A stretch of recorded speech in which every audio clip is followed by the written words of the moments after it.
School District 67 Board of Education meeting for November 15th, 2022. May I have a roll call, please?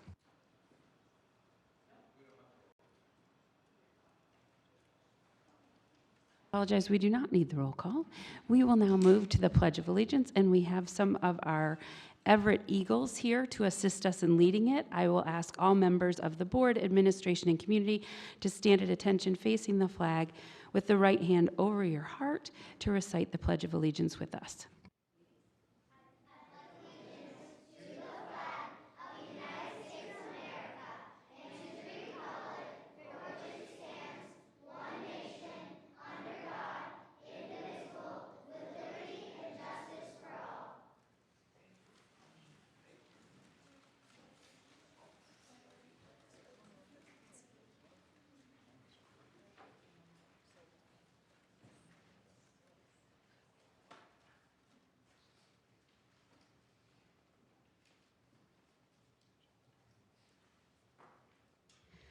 Good evening. Tonight, I'd like to start off by focusing on gratitude in honor of the national holidays that take place in November. Last week, there were wonderful Veterans Day events in our schools and across our community. This is an annual celebration giving us an opportunity to invite our veterans, families, and community to share their stories with our children and one another. Valuable conversations take place in the process, and our students learn the deep and meaningful contributions our veterans have made to our country. On behalf of the District 67 School Board, I'd like to thank all of the veterans in our community for their service, and particularly our very own Carl Carrar. Next week, we will be celebrating Thanksgiving across the United States. During this season, we have an opportunity to take stock and express our gratitude to one another. I am deeply grateful for our schools. Together, as a community, we are responsible for building and nurturing learning environments that allow our children to grow and thrive.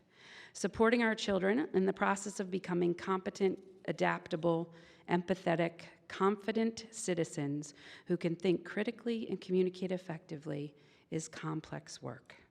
To be effective, it requires attending to all aspects of development: academic, cognitive, social, emotional, and physical. As a community, we have always taken great pride in dedicating time and resources to providing our students with robust learning opportunities in the areas of music, creative arts, wellness, STEM, and world language, in addition to their core academic subjects. In recent years, our district has intentionally grown the capacity of our teachers to assess, address the social, emotional, and behavioral learning needs of our students. We have recently invested in new science labs at DPM to further enhance the learning opportunities available for our students in grades 5 through 8. Next month, we will be considering a recommendation for projects at Cherokee that will not only address improving ADA access at that building, but could potentially provide new spaces available for science, STEM, and beyond. Tonight, you will hear from Dr. Montgomery about some of the work ahead to fortify and build upon some of our core academic offerings for students as well. When it comes to educating the children of our community, there is always more work to do, and there will always be opportunities for improvement.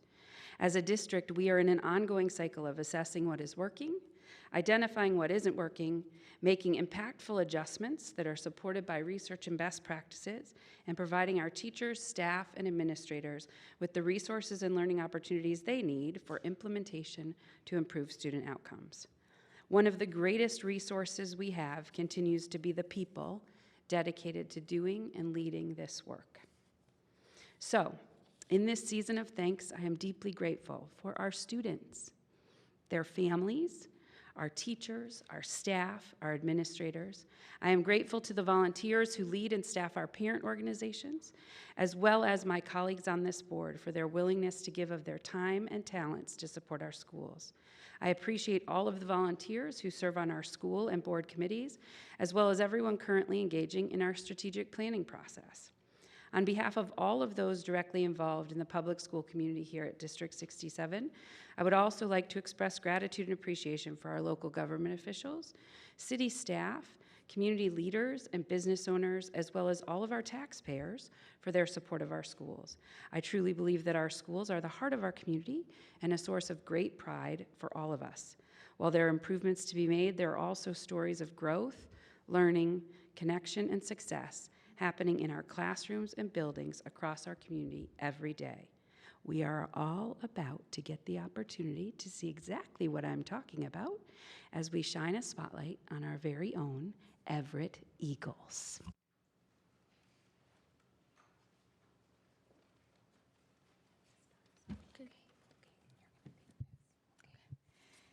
Thank you, board. We're so excited to be here with you tonight. And I just want to shine a quick spotlight on our amazing student leadership team. This is our first student leadership team at Everett.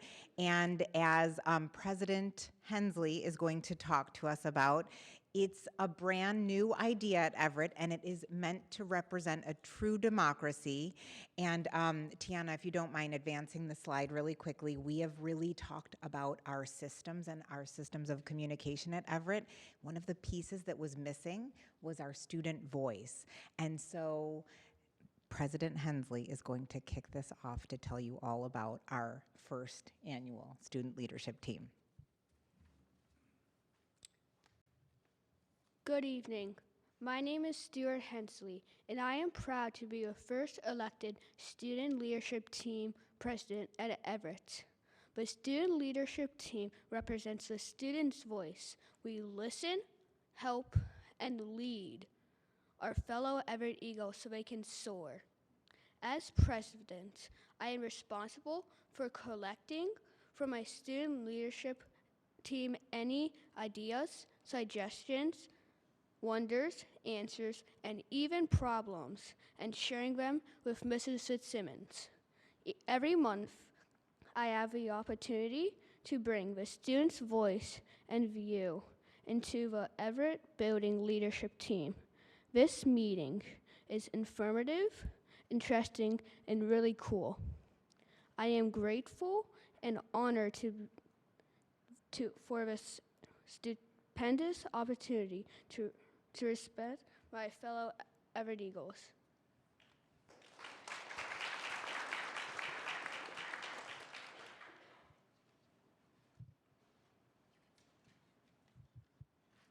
Hi, my name is Susie Gowski, student who wanted to join SLT, wrote speeches, and shared them with the rest of the interested classmates. Anyone who wanted to become president tweaked his or her speech and shared it with the rest of SLT. We voted on who had the best speech. Stewie became our president. Thank you, Sue.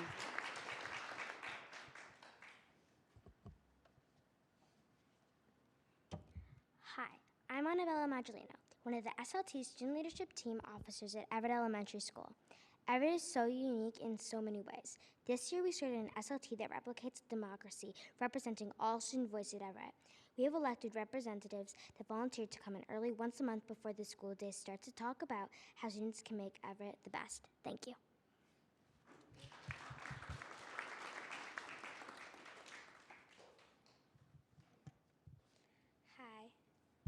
Hi, my name is Colby Makovic, and I am one of the vice presidents of the SLT. One of our many jobs in the SLT is to go into assigned classrooms and listen to the students inside. Some feedback I got from Ms. Thomas's third grade class is that we should have optional math books that we can take home, a longer lunch, and more class parties. The SLT for our next board meeting would also like to ask for permission to bring our comfort dog Moose to the next board meeting. Thank you.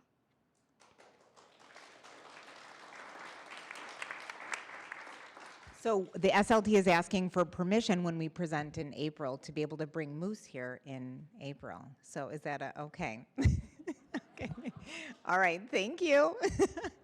This doesn't like me very much yet. Even better. Absolutely, Moose. Okay. Can come here too. Love it, love it. Thank you so much. We're so proud of this team, and I would like one more slide, if we could just go one more slide. These are all of our elected members, and they are here tonight. So friends, if you could just stand, and if we could just give you a big round of applause for your service.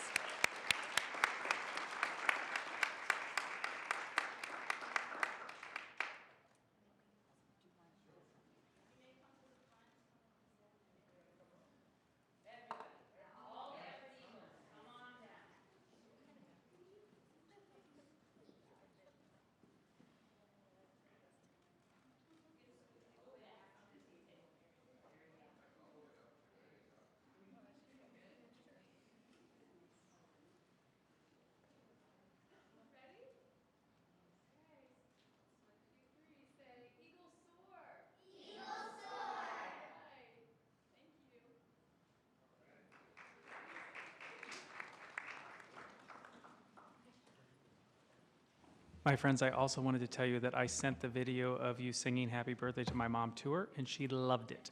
So thank you for helping me give her that special prize.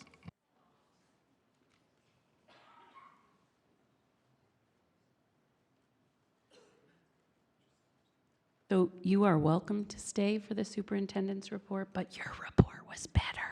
So you are also welcome to go home and continue with your evening however you would like this evening. But you are more than welcome to stay if that's how you want to spend your evening with us. We'd love to have you.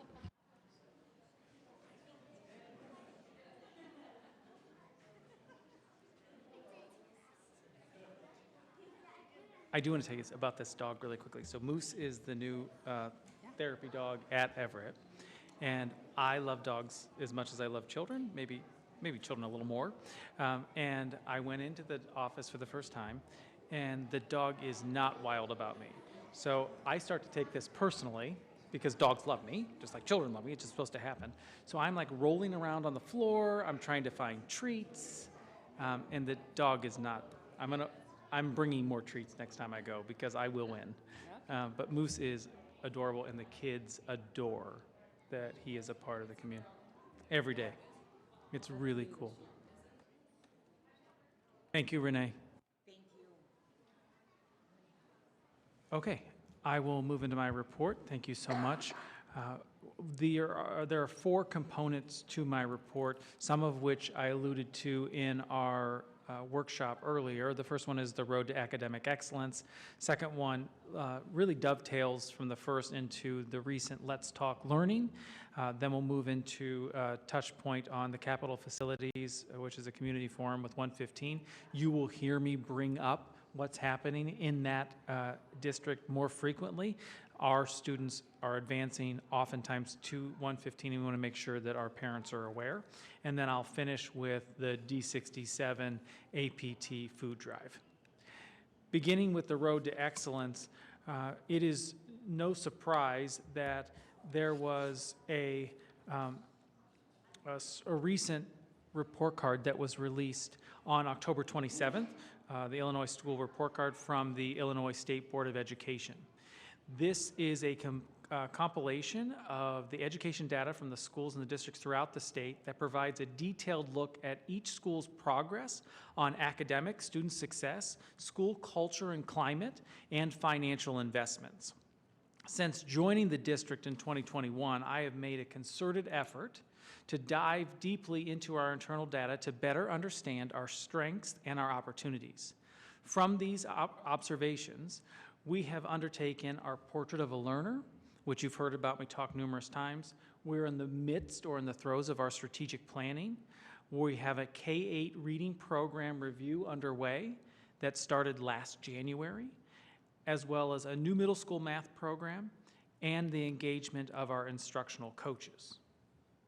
You can see on this screen that there are 4 possible designations for the report card. The first one being exemplary, second commendable, targeted needs, and then the lowest level, which is the comprehensive needs.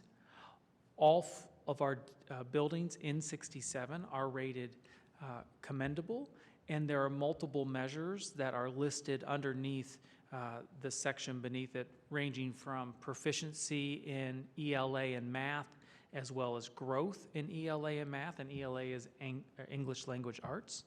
as well as our science proficiency, absenteeism, and then a climate survey that happens for our community that is included in this report.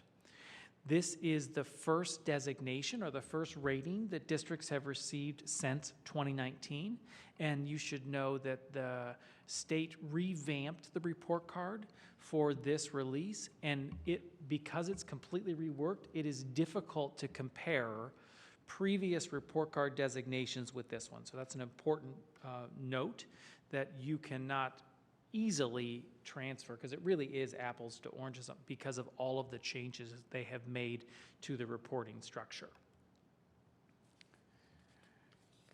When we talk through what our expectations are and reflect on what the data says, it is important that the current report card data does not reflect what we expect from our schools. And you heard me talk about that, or some of you heard me talk about that in a short video from the District 411, which is a new publication we are releasing on a bi-weekly basis, and I'm exceptionally proud of that work that Mrs. Oakley is leading, because it's a way to synthesize. I'm doing a sidebar now. We're synthesizing multiple different email communications and putting it in a bi-weekly report, and then you'll see little video announcements from me and from others. In the most recent educational 411, I talked about that we have been engaging in the work around our data. I own the data, and it is my promise to you to deliver with our team a plan for improvement and also celebrate the great things that are happening. So we will celebrate what's going really well and also take a close look at where we can grow and improve. We have been addressing this work together with our teachers and staff, and we have looked at this most recently in all the buildings. So for example, November 7th, Cherokee, Everett, and Sheridan looked at the data. On November 11th, we had an all-staff Institute Day. If you remember, those of you who are parents know that your students were home 2 days, once for election and once for the Institute Day last week. And then at DPM, we had a meeting at the CII time, which is when the students have the early release. So we had an all-staff meeting that I participated in to look at the data at DPM as well.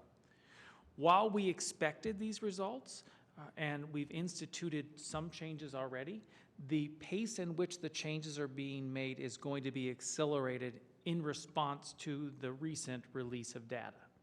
And what that means is the reading review study will continue to progress at a very fast pace. We are looking at minor changes that we can make in terms of uniformly applying phonics through K2, that each elementary is uniformly instituting that programming, and then what changes we can make with formative assessment as well as summative assessment this year. Formative assessment, because I don't want to use jargon for you, formative assessment is those smaller check-ins, and then the summative assessment is like at the end of a unit. So that would be the concluding event of a different unit of study. So after, we're not going by the book, but look at, so chapter 1, there'll be an end of chapter test. That would be a summative assessment, and then a formative would be multiple quizzes along the way. That's oversimplifying it, but at least gives you an idea of what I mean when I talk about revamping how we are checking in with students through formative assessments. We are committed, deeply committed to educational excellence, and we will continue to keep you updated and invite your continued engagement and support as we progress through this journey. That was exemplified with our recent Let's Talk Learning, which was 2 weeks ago, I believe, or it was on November 3rd. And we invited the community in to talk through what changes we've been making, what work we are undertaking in response to academic excellence. This was right around the release of the report card, but this was planned well in advance of the report card release. It just fell together nicely where we had just processed that data real time. We had representatives from all of the levels, from the cabinet level to the building level, director level, cabinet, director, and building level to facilitate questions from our community. And we had, I don't know, approximately, I'm gonna say 30 to 40 folks in attendance. There were questions that were submitted in advance as well as questions that were real time. We are working on synthesizing some of the questions we did not get to address during that time frame, and that will be shared district-wide in the coming days. There were a lot of questions, so it is taking a little bit of time. It is in the order of to-dos. We promise that we will get that out. And we're trying to look at the questions and theme them. So we're kind of packaging them so people can easily see what people were most concerned about in that process. I want to thank the administrators who participated in this work as well, because without them, we couldn't have put on this night. The Let's Talk series, remember, are hot topic issues that we are hearing questions about, and we're inviting community members in so they feel as if they have an avenue in which they can have real talk with us, and they're not limited to the podium at the board meeting events. And we can see that I think that initiative has been working. We will continue to offer these programmings, and they're organic in nature about what we are getting asked about the most. I will quickly touch on the community forum, which happened last night, and that is where we unveiled our master facilities plan for an anticipated referendum for 115 for the April 23 ballot. That session announced that on December 6th, I will be asking or recommending the board to pass a resolution to put the ballot or put the issue on the ballot in April. The total cost for that, this was also unveiled last night, is $105.7 million for the project. Focusing on maintaining our excellence. There is very few extras in the plan. It was more of a what we need versus what we want. And we went through many different processes and proposals to figure out what was the right number, but know that we are focusing on infrastructure. I think 52% of the plan is solely infrastructure. So that's HVAC, that's lighting, that's windows, that's mechanical, electrical. We want to make sure that that building stays open for the next 20 plus years. And we acknowledge that the street appeal of that building is deceiving with it's misleading in that it's an 87-year-old building with 87-year-old bones that need to be taken care of on a regular basis. So you will learn more about that. In fact, you'll hear me talk about it an awful lot more in the coming weeks and months. I will finish tonight talking about the 67 APT Thanksgiving Food Drive. A special thanks goes to our District 67 APT and the work that they did for organizing this event. Special thanks to Kristen McCain for her leadership on this year's food drive, and to Croya for hosting our massive meal bag pack up. And as I look at the numbers, over 700 complete meal bags were packed, a new record. The goal was to provide 500 meals for Lake County families in need. Nearly 10,000 pounds of food was collected. Over 100 students and families volunteered to package the meals for Lake County families in need. And our partners at Beacon Place, Cool Food Pantry, the North Chicago Community Partners, and the Church Holy Spirit Food Pantry were this year's recipients. This is amazing work, and I think that the act of service shouldn't be limited to November, and it's nice to see the community come together, much like the Grateful Market last month, where we have wrapped our arms around those folks with greatest needs and offered our support. So I want to thank everybody who participated. That is the conclusion of my superintendent's report, and I'd be happy to answer any questions if you have any. Just on the data, my understanding is that next month we will do a deeper dive into some of that. Is that right? Is correct, and Mrs. Oakley had that as a note for me to say, and I forgot, forgive me. Dr. Shin will be with us at the December meeting for a full assessment report. That happens every December, so this is just a foreshadowing of that. It will be we'll take a close look at where we're falling, so we are transparent with our community and educate them on what the scores are saying. Just to kind of dovetail into Annie's question, you had mentioned something about the data itself changing as part of that report. What specific things had changed from other past report cards?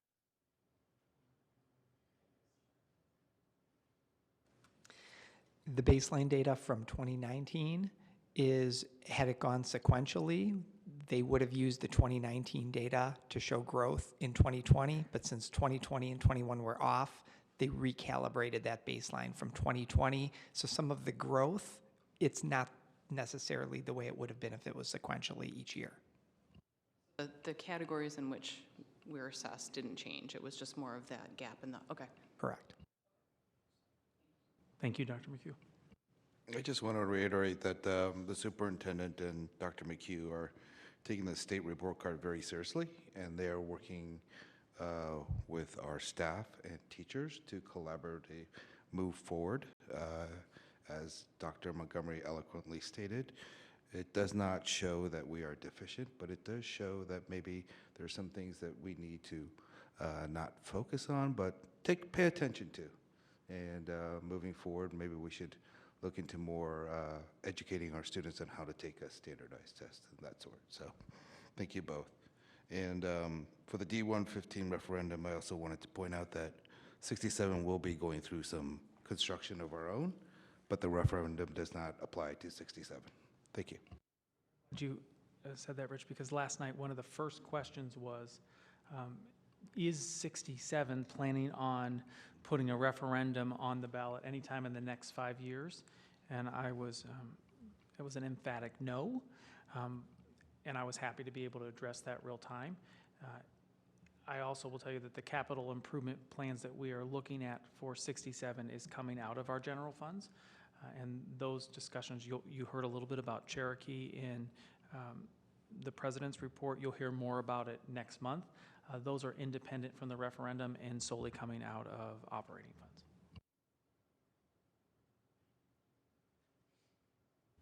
We now come to our first opportunity for public participation. At this point, the board would hear from the public, would hear public comment subject to Board Policy 230. The Lake Forest Boards of Education welcome public attendance and participation at all of our meetings, and it is hoped that by utilizing these guidelines, participation will be maximized both in terms of fairness and organization.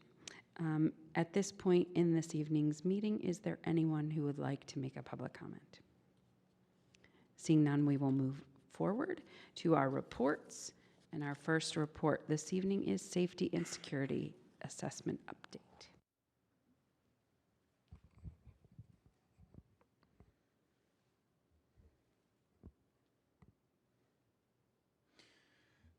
Hi, my name is Paul Tim. I'm the Vice President of Physical Security Services for Facility Engineering Associates, and we were tasked with conducting the physical security assessments for each one of the buildings. As you can imagine, since the Uvalde tragedy and the Highland Park tragedy, which occurred in May and then in July, our lives have not been our own. And to the credit of Dan especially, I want to mention he has fought for every minute that we have spent with you guys, not just in assessing the facilities, but then coming back and observing the operations and all of the follow-up since. And I say that with admiration. I do want to talk about the background of our firm so you understand the credentials that we bring to it. I have a physical security professional credential. In the security industry, it's very similar to what you would have as a CPA in the accounting industry. I earned it in the first group ever in 2003 to test for that credential and have maintained it ever since. I wrote a book in 2015. It's all about school security, so I decided to call it School Security. You have to call it what it is or people can't find it. It will not be a New York Times bestseller, but I want everyone to know that my mom really likes it. It did well enough in the K-12 arena that I was asked to write a second edition, which was then published last year. My colleague, Randy Braverman, has also been in every one of your buildings. Randy is a former school resource officer and a former security director. He also teaches statewide for the Illinois Terrorism Task Force School Security Subcommittee. So anything having to do with behavioral threat assessment, active shooter, etc. Randy is a statewide trainer for Illinois. We conducted visits both in the summer and in the fall so we could see the buildings in a way that would not disturb operations and then come back in detail and then come back and actually observe the buildings with operations. We were thankful to not find exterior doors propped open. We were thankful to find any number of especially detection elements that were operating very well. The reports that we put together included findings and recommendations that detailed those things that were already operating at an effective level, and then those things that were operating at a partially effective level that we want to try to improve. And the whole idea in security is this: we can never have perfect security. There's no such thing as a risk level of 0, but we do have a certain risk level today, and we want to reduce it as much as possible. For that, we looked at the elements of deterrence, which simply means discouraging somebody from wanting to act out. Detection, which would mean how we know that something is happening and can intervene or prevent. Delay, which simply means slowing the path of an adversary. And then finally, response, and who would be reacting to an incident, what kind of credentials, certifications, and qualifications, and then finally, tools do they have at their disposal. That was the process that we undertook, and for that we brought a door hardware manufacturer. Most of your hardware in this district is supplied by one door hardware manufacturer. I'm not going to advertise for them, but we brought out somebody from that level. That person does not sell, but has an idea of how the systems, how the products are operating, and then can make sure that you've got a direction if you're needing to address any maintenance or training issues. They also become a resource because the person is based locally to help the district as the weeks and months move forward. Once we put together the reports with all the findings and recommendations, we prioritize them. And one of the things that Dan asked is, can we have that in a document that we can work with instead of the PDF, so that we can add a few extra columns assigning responsibility, timelines, et cetera. And at that point, I offered him a job, but he said he was going to stick with the district. That's what we did with the reports. Some of the issues that we found were addressed immediately. Some have been addressed over time, and there is a game plan being put together to make sure that it's a continuous improvement process. That would be what we're talking about when we say initiatives, and who will be responsible for those initiatives is the final category. And those were the main highlights of the project. I would like to say that I could give you a bat phone so I can continue with you forever. I told Dan instead I'm just going to be available as much as possible. Questions?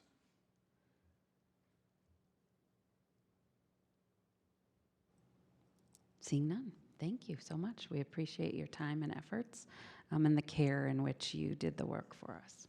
Thank you. And as a reminder to the board and to the public, we talked more about this in executive earlier tonight. And next month, the board will convene again at the December 13th meeting, and there will be specific recommendations on the report that will be shared in executive, and we will make some decisions in December and likely continue the discussion at our next meeting following that, which will be in February. And not to, I mean, it may be obvious to people, but the reason that we're discussing this in executive is obviously because it's a safety and security strategic plan that we don't necessarily want to put out to the general public for the safety of our schools. Thank you for saying that. And thus no questions, so we want to keep it to ourselves for now. And thank you, Dan and Paul. Thank you. Thanks very much. Moving on to our board committee reports. The first one is the Board of Education Committee, which will be meeting on Thursday in 2 days here at West Campus. The second committee is our Board Finance and Ops Committee. Our chair, Alice Levert, is not with us this evening, but that committee will be meeting next on December 7th here at West Campus. And next we come to the Policy Committee. Mr. Chun. The Policy Committee is set to meet on December 12th tentatively at 4:30 to 6:30 here on West Campus. Wonderful. Thank you, sir. That brings us to our liaison reports. The first liaison report this evening is True North Educational Cooperative 804. A lot going on at True North. We are in the final phases of our strategic planning process and the development of a 5-year strategic plan.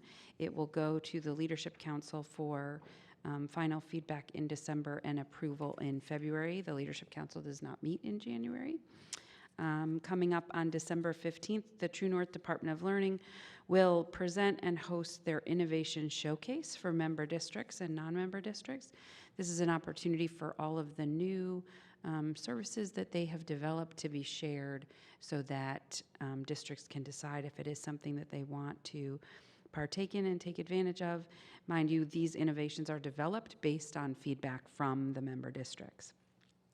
All of the fall profile meetings have happened, which is where a lot of the feedback and connection happens between our member districts and True North. And we just approved at the November 9th meeting the Phase 1 facilities plan improvements, which will use $2.7 million of True North fund balance in order to do some renovations on Red Oak campus, which will allow us to bring North Shore Academy Elementary onto that campus.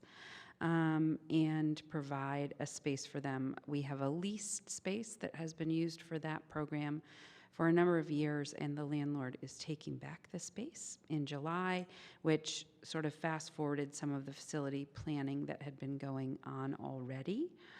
And Phase 2 will be further discussed as we continue to move forward, and how to finance Phase 2 will be a big item for discussion.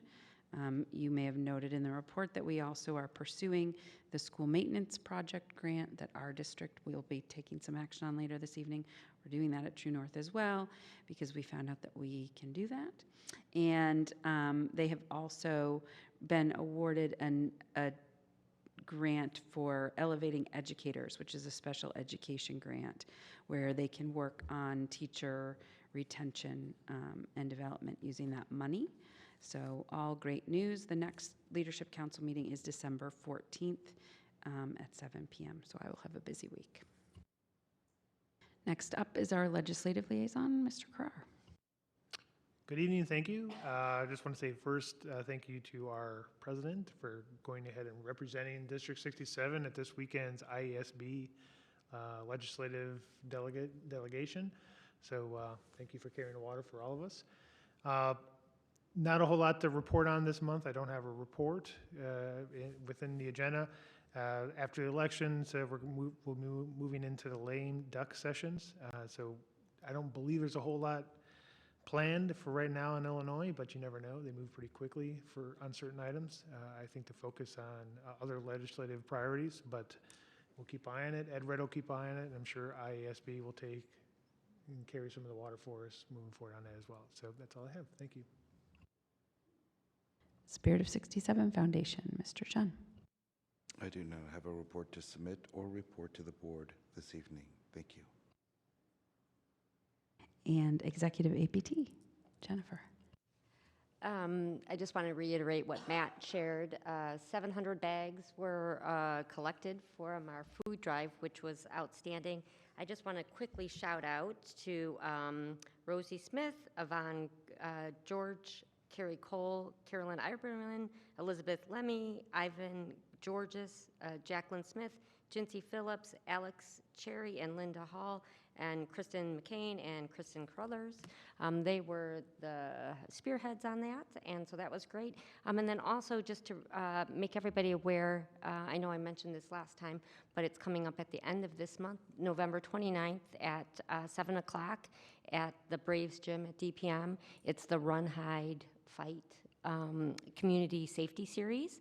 And then there's also one on January 17th, same time, 7 to 8:30 at DPM Gym, to talk about internet safety. So parents might want to get their calendars out and mark those dates out.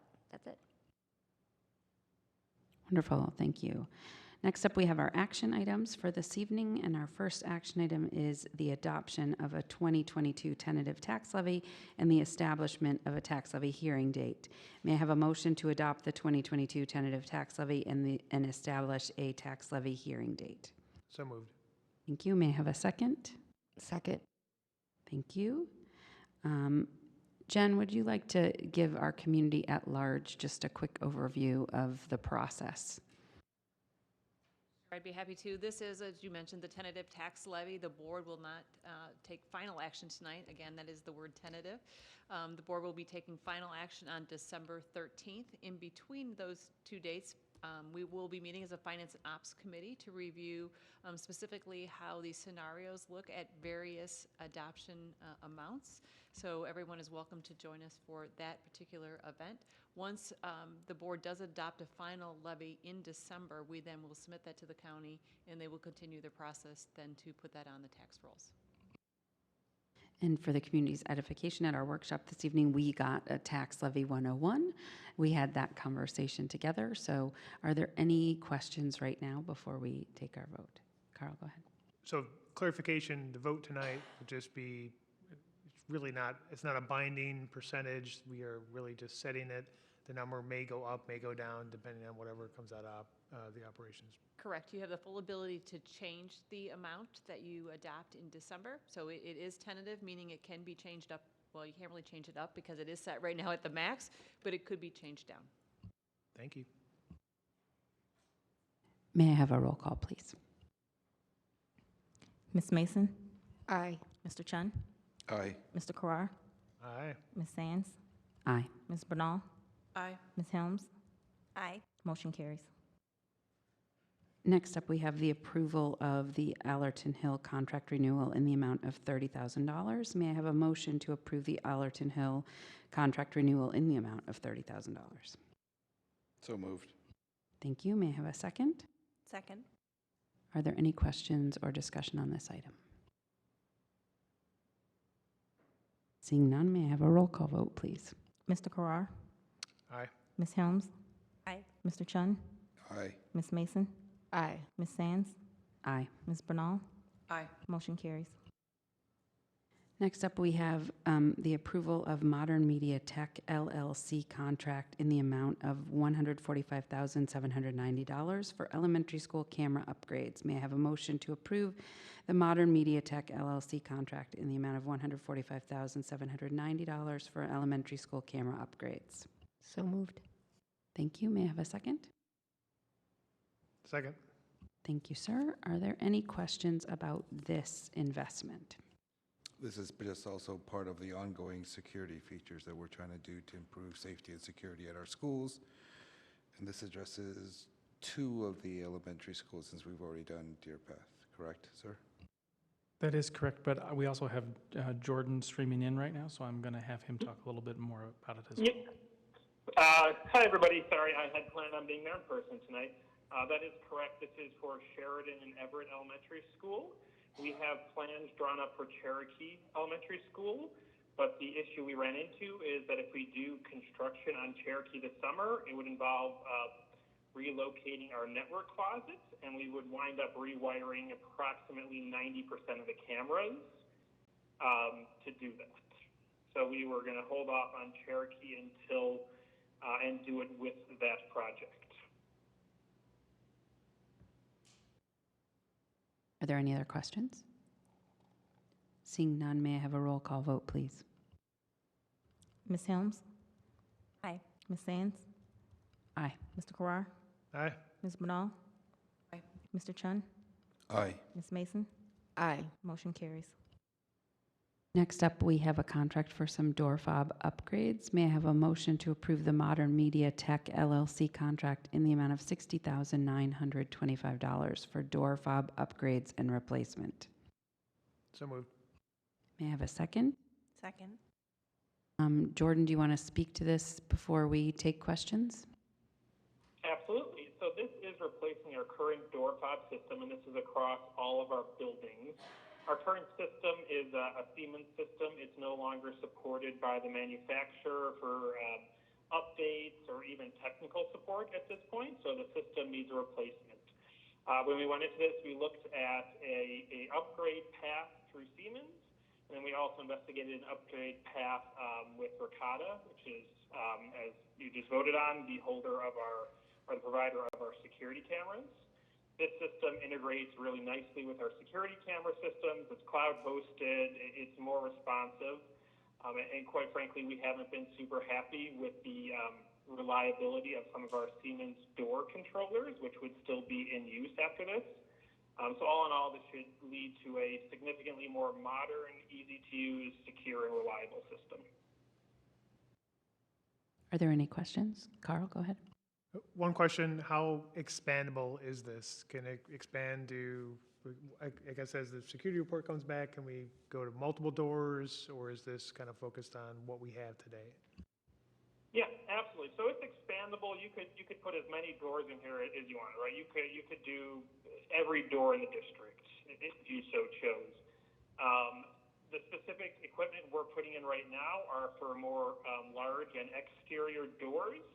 So each controller that goes in can control up to 4 doors, but you can put in as many controllers as we would want. So it is as expandable as we could ever need it. And easily expandable, which is a big part of us preferring this vendor. Thank you. Any additional questions? Seeing none, may I have a roll call vote, please? Mr. Chun? Aye. Ms. Bernal? Aye. Ms. Mason? Aye. Ms. Sands? Aye. Ms. Helms? Aye. Mr. Carrar? Aye. Motion carries. Next Mrs. up, Sands, I'm sorry to interrupt. I just wanted to thank Jordan. He is under the weather as well as some of his family, and he made time to call in to make sure that we were informed on that. So I just want to thank him for his time. thank you, Jordan. Happy to call in. Have a lovely evening. Next up, we have the approval of the ISBE School Maintenance Project Grant for FY 2023. May I have a motion to approve the ISBE School Maintenance Project Grant for FY 2023? So moved. Thank you. May I have a second? Second. Thank you. For the public's awareness, Jen, would you like to describe for us what this is about? This is an annual grant that's available through the State Board of Education for up to $50,000 of matching funds related to a maintenance-related or tech maintenance-related projects. It's no coincidence that this was just after the 2 action items you had, because this year we are applying for this and using it to offset our costs related to the security cameras. We thought there was no better way and better method this year to use those particular funds. So you take Jordan's overall cost and subtract the $50,000 from the state, and it becomes much more affordable. I like that coupon. Any questions? May I have a roll call vote, please? Ms. Sands? Aye. Ms. Bernal? Aye. Mr. Chun? Aye. Ms. Mason? Aye. Mr. Carrar? Aye. Ms. Helms? Aye. Motion carries. Next up, we have approval of a cooperative team sponsorship with Lake Bluff Middle School. May I have a motion to approve the IESA application for cooperative team sponsorship with Lake Bluff Middle School? So moved. Thank you. May I have a second? Second. Wonderful. So it's my understanding that what this agreement does is it allows Lake Bluff middle schoolers who would like to participate in wrestling and do not have access to that within their school programming to join our wrestling team, in a nutshell. Correct. Excellent. And there was a question from Annie previously about liability that Dr. Hermes addressed via email to ensure that we were covered in terms of a liability standpoint. Are there any other? And it's my understanding this has been a historical practice for a number of years. Correct. Any other questions? If we win the trophy, does it go to DPM or where does it hang? It'll be shared because we love our 65 family. Thank you. May I have a roll call vote, please? Ms. Bernal? Aye. Ms. Helms? Aye. Ms. Mason? Aye. Ms. Sands? Aye. Mr. Chun? Aye. Mr. Carrar? Aye. Motion carries. Next up, we have the consent agenda. As a reminder, any item may be removed from the consent agenda at the request of any board member. Tonight's consent agenda includes approval of disbursements, payrolls, and financial statements from July 2022, and approval of our human resources report. Would anyone like to remove an item from tonight's consent agenda? Seeing none, may I have a motion to approve the consent agenda items as presented? So moved. Thank you. May I have a second? Second. And may I have a roll call vote, please? Ms. Sands? Aye. Mr. Carr? Aye. Ms. Helms? Aye. Mr. Chun? Aye. Ms. Mason? Aye. Ms. Bernal? Aye. Motion carries. We had 2 FOIA requests this month. Oh, I'm sorry. Both from Jeffrey Brincat. One is in progress and one was completed. This is our second opportunity for public participation. Are there any members of the public who would like to address the board this evening? Seeing none, we come to our announcements.